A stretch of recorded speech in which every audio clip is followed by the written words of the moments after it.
Hello and welcome to this new video.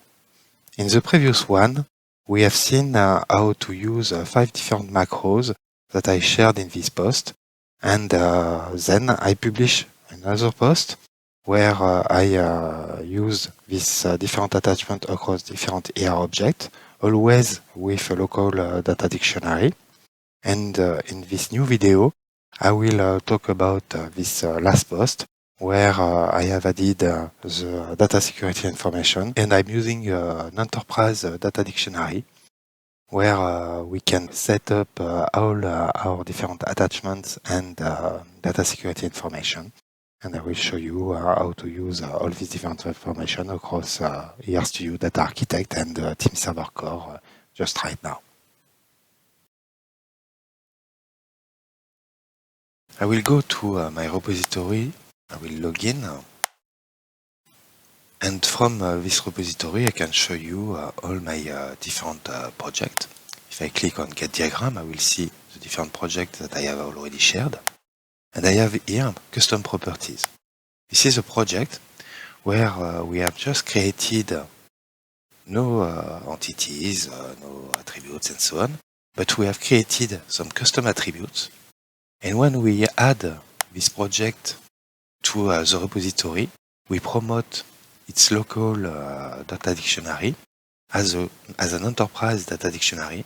And so now we can use this enterprise data dictionary with all these different attachments within the project where we attach this enterprise data dictionary. We can see here different attachments for entities, attributes, colon, and so on.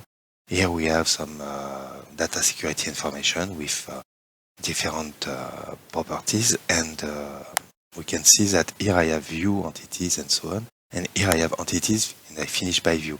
You can't have exactly the same name for data security information type and for an attachment type. So I just switch the order to be able to apply to the same objects. That's it. Then we can create a new project. For example, I can add a new diagram directly to my repository. I will add a new blank diagram. I will save it here as my new diagram. And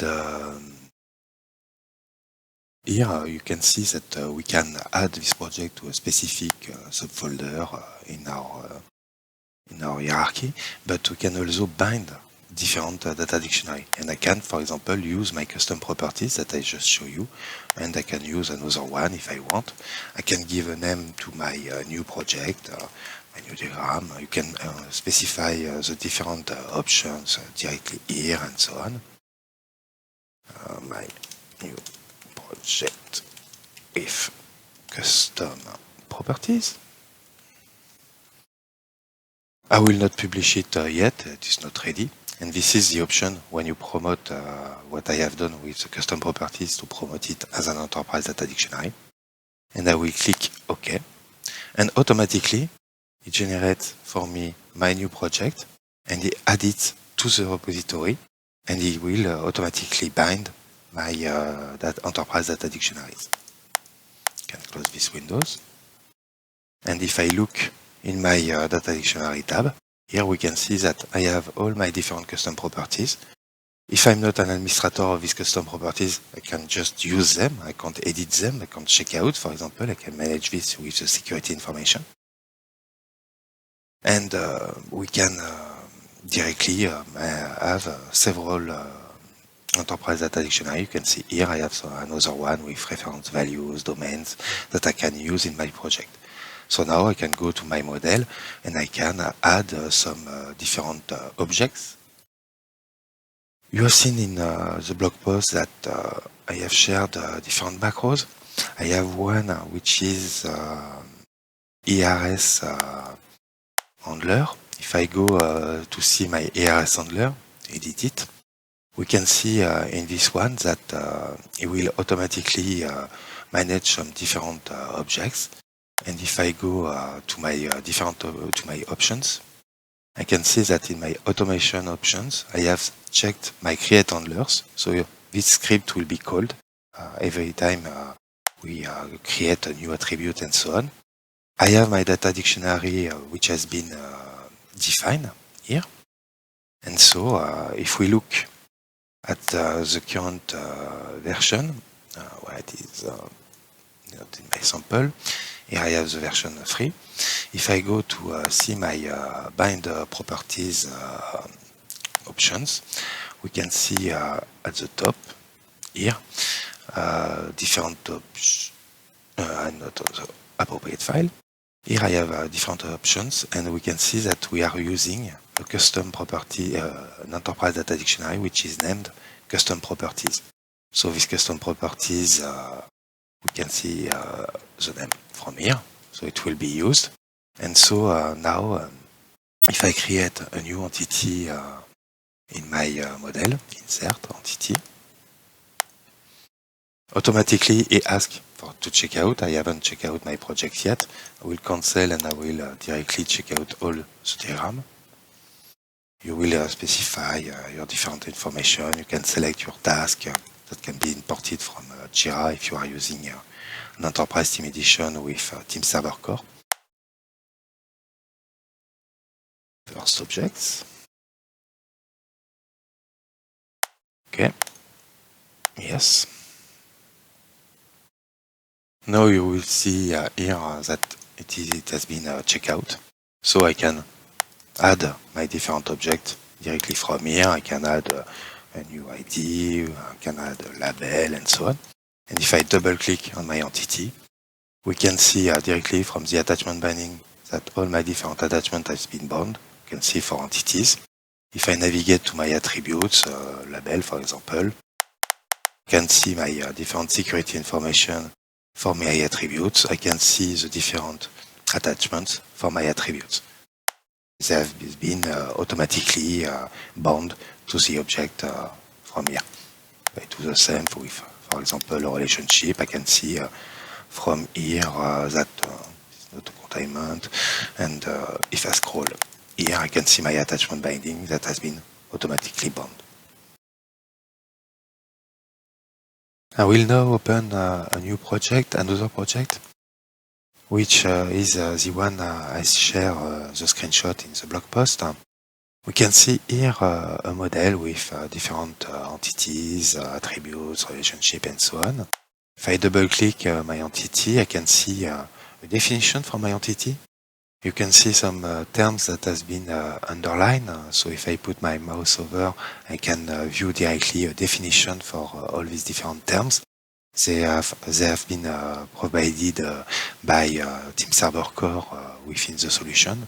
My entity client is also related directly to a customer term, and so I can easily navigate. I will show it just after.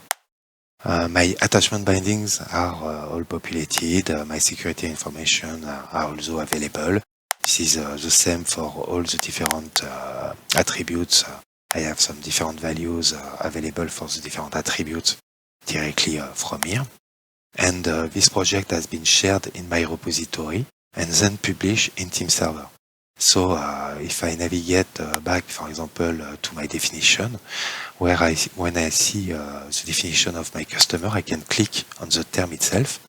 It will open my web browser. I can log in with a local user to my Team Server Core, or I can log in through SSO using Microsoft Entra ID or Okta, for example. We'll log in with my local user. And you can see so my business term customer, which is, by the way, synchronized with Collibra. But I have directly available here the definition of my term, the one we just saw in the data architect in the definition. I have some different aliases. I have a steward for this one and so on, some custom properties. I can view, for example, where it is related between with the other terms. This one is related to a party role. If I navigate here, I can see the different taxonomies, ontologies for my term. My customer is still available here. We can also view the different object where it is related. So I came from my one project from here, from my client entity. I can see that my customer is involved in this project. I can expand and view all the different entities and tables which are related to my business terms directly from here. And so I can easily navigate. I can view my entity, which came from my RStudio Data Architect, and I can view from here the different attributes with the different their options, values, and properties. And here I have my attachments with the values we have seen in Data Architect and the security information. I can easily navigate to any of them. For the attachment, for example, I can have for the data owner its definition, but more importantly, I can directly see where it is bound, and I can view the different value for the different object directly from this screen. We can do exactly the same, for example, for my compliance mapping. I can view the different bindings information, and I can have the different values directly visible from this page. Thank you for joining us on this video. We hope you will gain valuable insight into our products' capabilities and how it can benefit your organization. If you have any further questions or would like to see a custom demo, please do not hesitate to reach out to us. You can just click on this book a demo button and you will have a form to contact us. We are here to support you on your journey towards success. Stay tuned for more updates and innovation from RStudio. Cheers!